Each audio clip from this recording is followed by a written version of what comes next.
नमस्कार मित्रांनो, आजचा पेपर सायन्स पार्ट फर्स्टचा झालेला आहे. खूप सोपा पेपर होता. अपेक्षा आपल्या सगळ्यांना खूप सोपा पेपर गेला असेल. तर आज पाहूया आपण या पेपरची मॉडेल आन्सर की.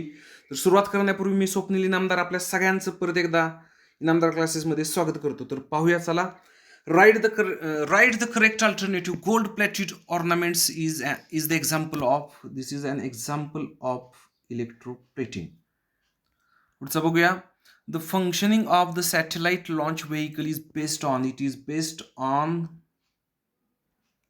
Newton's third law of motion. Okay. Dash dash is one of the combustible component of LPG. So propane आणि ब्युटेन हे कॉम्पोनंट्स असतात बघा, तर त्यातला प्रोपेन या ठिकाणी दिलेला आहे. Okay. The power of convex lens of focal length 25 centimetre is. आता ह्याचा फॉर्म्युला आहे 1/F, परंतु हा F मीटरमध्ये असावा लागतो. म्हणजेच आपल्याला 1/.25 झालं आणि हा सगळ्यात महत्वाचा. आता कॉन्व्हेक्स लेन्स असल्यामुळे ह्याची फोकल लेंथ पॉझिटिव्ह असणार आहे, त्यामुळं पॉझिटिव्ह घ्यायचं आहे आपल्याला. ओके. आणि मग ह्याचं उत्तर येईल आपल्याला 4 डायोप्टर. ऑप्शन क्रमांक ए. पुढचा प्रश्न बघा आता. Dash dash colour is deviated the list in the spectrum of white light obtained with a glass prism. तर सगळ्यात कमी डेव्हिएटेड होणारा म्हणजे रिफ्रॅक्ट होणारा कुठला कलर आहे, तर तो आहे रेड कलर. ओके. पुढचा बघूया आता. Answer the following. Find the odd man out. INSAT, GSAT, IRS and PSLV. तर इनसॅट, जीसॅट आणि IRS या सॅटेलाइट सिरीज आहेत आणि PSLV हे लॉन्च व्हेकल आहे. त्यामुळे ह्याच्यातून PSLV हा बाहेर निघेल. Complete the correlation. Group first alkali metals, तर ग्रुप 17 हा हॅलोजन्स असतील. Match the correct pair. Refractive index of water हा माहीतच असला पाहिजे. रिफ्रॅक्टिव्ह इंडेक्स हा आहे 1.33.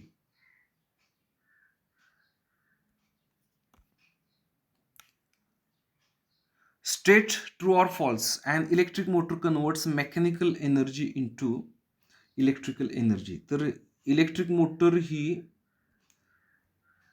इलेक्ट्रिकल एनर्जीला मेकॅनिकल एनर्जीमध्ये रूपांतर करत असतं. म्हणजे हे असं होतं, त्यामुळं हा फॉल्स असेल.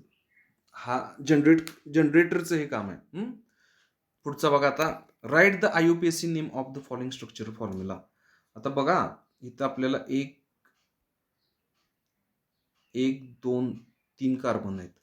म्हणजे प्रोपेन हा पॅरेंट झाला. त्यातला OH म्हणजे अल्कोहोल हा फंक्शनल ग्रुप आहे, म्हणून OL हा सफिक्स झाला. तो 2 नंबरच्या ह्याला जोडलेला आहे, म्हणून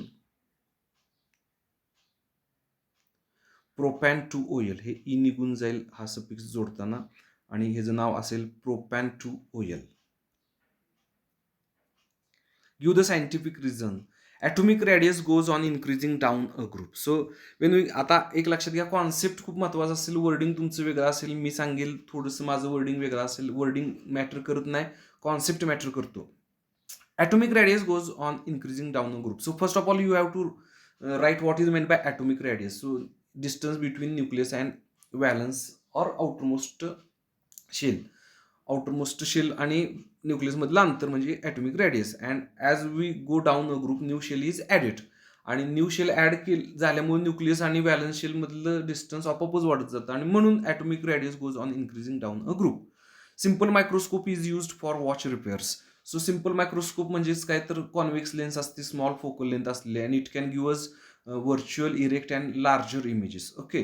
and it can give us up to 20 times magnification. इतकं मोठं ते मॅग्निफिकेशन देऊ शकतं आपल्याला. So we can see small parts of watches, and so small parts of watches can be easily seen and watch can be easily repaired. So simple microscope is used for watch repairs. It is recommended to use airtight container for storing oil for long time. So it is now related with rancidity of oil. So जर oil जर long time तसंच जर आपण open ठेवलं तर त्याच्यातलं त्याचं oxidation होतं and it undergoes the oxidation reaction and it becomes rancid. So त्याची टेस्ट पण चेंज होते आणि त्याचा ऑर्डर पण चेंज होतो आणि म्हणून त्याची ऑक्सिडेशन रिॲक्शन होऊ नये म्हणून त्याला आपण एअरटाईट कंटेनरमध्ये ठेवतो. Answer the following questions, any three. An object takes 5 seconds to reach the ground from height of 5 meter on the planet. So what is the value of G? तर या ठिकाणी आपल्याला हे इक्वेशन माहित पाहिजे. S is equal to ut plus 1/2. ठिकाणी आपण GT square घेऊया AT स्क्वेअरच्या ऐवजी. ओके, UT तर 0च असणार आहे. S किती आहे? 5 असणार आहे दिलेलं. 1/2 G काढायचा आहे. T म्हणजेच 5चा स्क्वेअर. हा 2 तिकडे गेल्यानंतर 10 होईल. इथं 25G होईल आणि 25G आहे हे. ओके, आणि 10/25 म्हणजे आपला G येईल आणि म्हणजेच किती? 0.4 metre per second square. Okay, खूप सोपं होतं एक्झाम्पल. पुढचं बघूया आता. स्टेट लॉज ऑफ रिफ्रॅक्शनची लॉज. आता त्याच्या अगोदर आहे draw a neat label diagram of Hope's apparatus. Okay, मी तुम्हाला स्क्रीन शेअर करून दाखवतो आता. बघा, या ठिकाणी हे होप्स ॲपरेटस आहे. अशा पद्धतीने ही डायग्राम काढणं अपेक्षित आहे. फ्रीजिंग मिक्सचरचं परत त्यानंतर थर्मोमीटर T2 वर आहे आणि T1 वर आहे, खाली आहे. 4 डिग्री सेल्सिअस 0 डिग्री सेल्सिअस ही टेम्परेचर म्हणून दाखवणं तिथं अपेक्षित आहे. तर अशा प्रकारे ही होप्स ॲपरेटसची फिगर असेल. ओके, आणि त्याच्या पुढचाच लॉज ऑफ रिफ्रॅक्शन बघा. आता त्याच्या पुढचाच प्रश्न होता. तर ही अशा प्रकारे त्याची आकृती आहे आणि हे लॉज आहेत. Incident ray and refracted ray at the point of incidence N are on the opposite side of the normal to the surface of the slab at that point, that is CD. And the 3 incident ray, refracted ray and the normal are in the same plane. आणि दुसरा, for a given pair of media, here air and glass, the ratio of sin I and sin R is a constant. Here I is the angle of incidence and R is the angle of refraction. त्यानंतर माझ्या मते right hand rule नंतर आहे. Okay, name the main ore of aluminium. So bauxite आहे हे. What impurities are present in aluminium ore. तर silica, ferric oxide आणि titanium oxide ह्या त्यातल्या इम्प्युरिटीज आहेत. गँग. Okay, observe the given figure of Fleming's left hand rule and write the labels A and B. Okay, तर ही बघा आपली फिगर या ठिकाणी होती. सो बघा, इंडेक्स फिंगर दाखवते ते A, direction of magnetic field. तर हे A होतं बघा या ठिकाणी. हे A आहे आणि हे B आहे आपल्याला त्या प्रश्नातलं. तर डिरेक्शन ऑफ मॅग्नेटिक फील्ड आणि डिरेक्शन ऑफ करंट तिथं हे लिहिणं अपेक्षित होतं आपल्याला. पुढचा बघूया आता. Write the demerits of Mendeleev's periodic table. तर ही आहेत डिमेरिट्स मेंडेलिव्हजच्या पिरियडिक टेबलचे. सगळ्यात महत्त्वाचं बघा, the whole number atomic mass of elements cobalt and nickel is the same. Therefore there was an ambiguity regarding their sequence in Mendeleev's periodic table. तर त्यांच्या प्लेसची cobalt आणि निकेलच्या बद्दल ॲम्बिग्युटी होती. त्यानंतर आयसोटोप्सच्या बाबतीत पण प्रॉब्लेम होता. Isotopes were discovered long after Mendeleev's put forth the periodic table. As isotopes have the same chemical properties but different atomic masses, a challenge was posed in placing them in Mendeleev's periodic table. कारण मेंडेलिव्हचा periodic table हा atomic मासेसच्या increasing ऑर्डरनुसार बनवला गेला. आता आयसोटोपचा atomic mass जरी वेगळा असला तरी त्यांचा ॲटॉमिक नंबर सेम असतो, त्यांच्या केमिकल प्रॉपर्टीज सेम असतात. त्यामुळे हा एक खूप मोठा प्रश्न होता. त्यानंतर when elements are arranged in an increasing order of atomic masses, the rise in atomic mass does not appear to be uniform. It was not possible, therefore, to predict how many elements could be discovered between two heavy elements. समजा 50 आणि 60 हे 2 elements आहेत, तर त्याच्यामध्ये किती असतील हे सांगता येत नव्हतं. आणि पोझिशन ऑफ हायड्रोजन त्याला नेमकं फर्स्टमध्ये ठेवायचं म्हणजे पहिल्या ह्याच्यात का हॅलोजन बरोबर ठेवायचं, हा त्याचा प्रॉब्लेम होता. तर हे पिरियडिक टेबलचे, मेंडेलिव्हच्या पिरियडिक टेबलचे जरा थोडेसे ड्रॉबॅक्स होते. त्यानंतरचा पुढचा आहे बघा, state the laws related to given diagram. So this is diagram of Kepler's laws. Okay, तर केपलरचे लॉज काय आहेत पाहूया आपण. पहिला लॉ आहे बघा, the orbit of a planet is an ellipse with the sun at one of the foci. दुसरा लॉ आहे बघा, the line joining the planet and the sun sweeps equal areas in equal intervals of time. आणि पुढचा Kepler's third law होता, The square of its period of revolution around the sun is directly proportional to the cube of mean distance of a planet from the sun. तर हे 3 lodge होते केपलरचे. पुढचा प्रश्न बघूया. Identify the type of chemical reaction given below. तर बघा आता ही पहिली CuSO4 plus FeSO4 plus Cu. तर इथं Fe न Cu ला डिस्प्लेस केलेला आहे म्हणून ही आहे displacement reaction. 2Mg plus O 2Mg plus O2 2MgO या ठिकाणी या दोघांचं कॉम्बिनेशन झालेलं आहे. कॉम्बिनेशन रिॲक्शन आणि 2KClO3 gives KCl plus 3O2 म्हणजे पोटॅशियम क्लोराईडचं या ठिकाणी आपल्याला डिकम्पोजिशन झालेलं आहे. बघा डिकम्पोजिशन एकापासून 2 किंवा 2 पेक्षा जास्त प्रोडक्ट्स भेटणं. ओके, तर ह्या रिॲक्शनच्या टाइप्स आहेत. If speed of light in a medium is 1.5 into 10⁸ meter per second, what is the absolute refractive index of the medium? So we have to find out here n.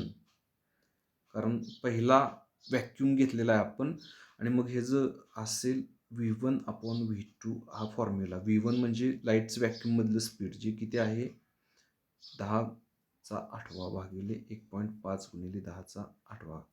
याला हे cancel झालं 2. इथं उत्तर आलं 2. Okay, याला refractive इंडेक्सला आपल्याला unit नसते, ratio आहे हा. त्यानंतर पुढचं read the following paragraph and answer the questions based on it. तो हा हीट एक्सचेंजचा पॅरेग्राफ आहे बघा. If it is exchanged between a hot and cold object, the temperature of cold object goes on increasing due to gain of energy and the temperature of hot objects goes on decreasing due to loss of energy. The change in temperature continues till the temperatures of both the objects attain the same value. In this process, the cold object gains heat energy and the hot object loses heat energy. If the system of both the objects is isolated from the environment by keeping it inside a heat resistant box, then no energy can flow from inside the box or come into the box. Heat is transferred from where to where. मग हे जो उत्तर येईल बघा, from hot object to cold object. Which principle do we learn about from this process? So we learn about the principle of heat exchange. आणि तिसरा बघा, how will you state the principle briefly. तर हे जे principle आपल्याला काय सांगता येईल बघा, if the system of both the object is isolated from the environment then heat lost by hot object is equal to heat gain by cold object. So this is the principle of heat exchange. Okay, त्यानंतर पुढचा बघा, complete the following table. या ठिकाणी आपल्याला convex लेन्सचे image position आणि nature of image हा आलेला आहे या ठिकाणी. तर बघूया आपण आता. बघा, पहिला बियॉन्ड 2F1 आहे, तर त्याची बघा बियॉन्ड 2F1 ची इमेजची पोझिशन आहे between F2 and 2F2. Size smaller आहे आणि नेचर रिअल अँड इन्व्हर्टेड. म्हणजे तुमच्या तिसऱ्या कॉलम मधलं उत्तर असेल real inverted and smaller. Real and inverted and smaller. Okay, पुढचा आपल्याला पोझिशन कुठली दिलेली आहे बघूया आपण. इमेजची पोझिशन ॲट इन्फिनिटी दिलेली आहे. इमेजची पोझिशन ॲट इन्फिनिटी आहे. इमेजची पोझिशन ॲट इन्फिनिटी म्हणजे position of object at focus F1. Size of image very large. आणि म्हणजे तुमचे तिसरं उत्तर असणार आहे real and inverted and very large. आणि शेवटीचं आपल्याला विचारलेलं आहे बघा, पोझिशन ऑब्जेक्टची आणि इमेजची विचारलेली आहे आणि डिस्क्रिप्शन कशी दिलेली आहे, रिअल इन्व्हर्टेड अँड एनलार्ज्ड. तर आता या ठिकाणी आपल्याला असेल बिटवीन F1 अँड 2F1 ही ऑब्जेक्टची पोझिशन असेल. पोझिशन ऑफ इमेज असेल बियॉन्ड 2F1 आणि साईज ऑफ इमेज इतर त्यांनी सांगितल्याप्रमाणे एनलार्ज्ड आणि रिअल अँड इन्व्हर्टेड असेल. पुढचा प्रश्न बघूया आता आपण.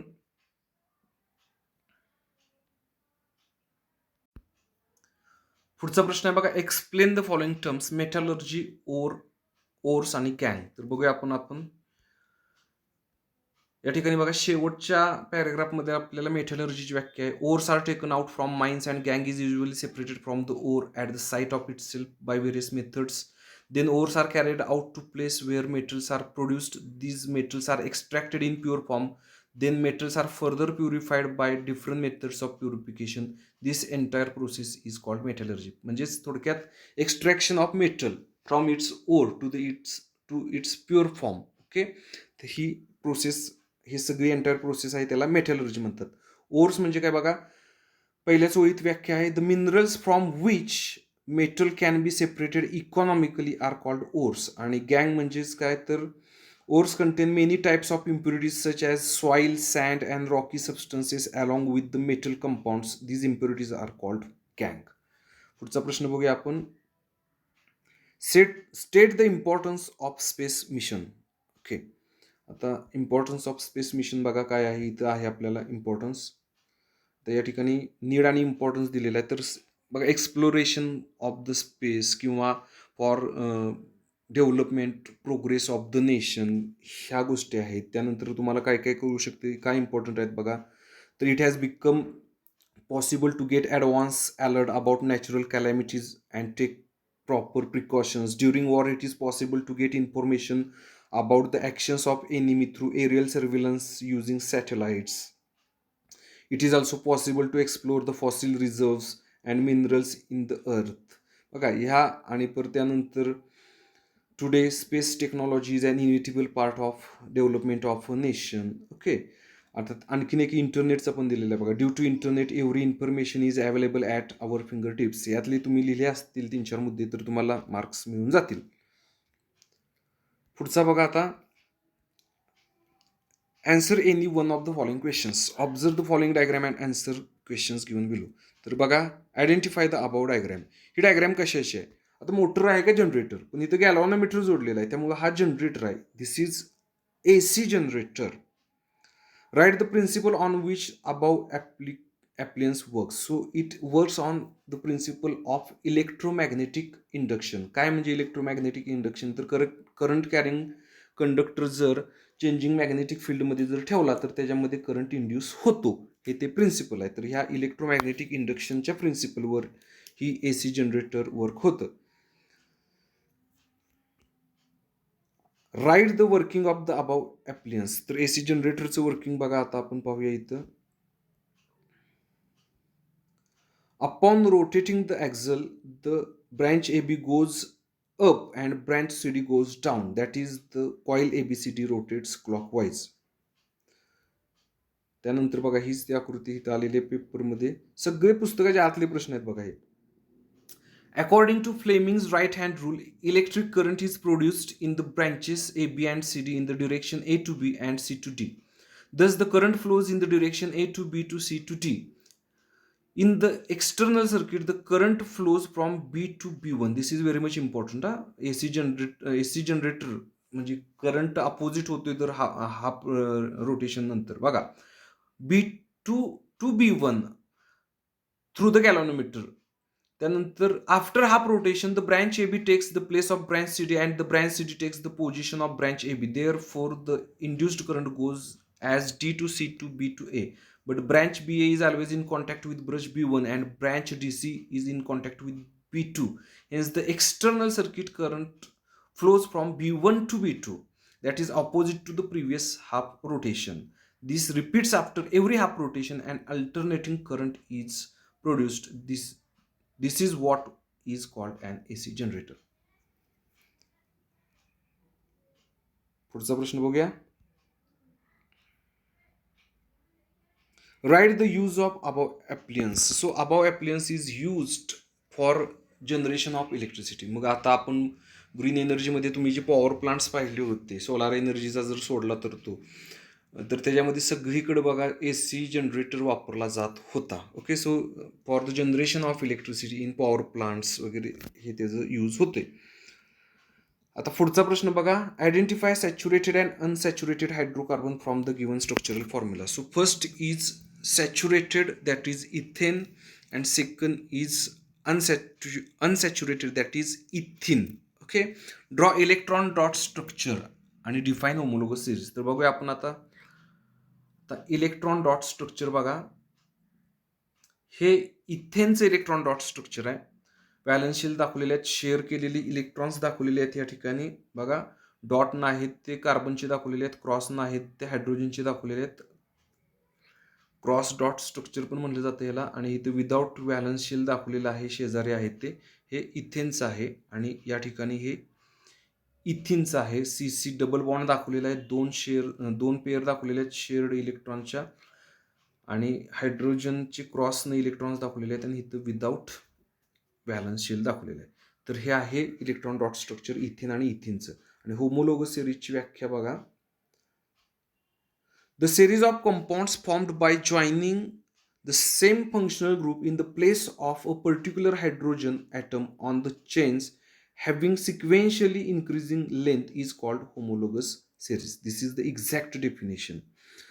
तर बघा या ठिकाणी आपलं ह्या पेपरचा सर्वे पूर्ण होतोय. तर अतिशय सोपा पेपर होता आणि मला अशी अपेक्षा आहे की आपल्याला पैकीच्या पैकी मार्क्स पडतील या पेपरमध्ये. आणि पुढचा देखील अशाच प्रकारचा सोपा आपल्याला पेपर जाऊ हीच या ठिकाणी इच्छा व्यक्त करतो आणि थांबतो. थँक्यू.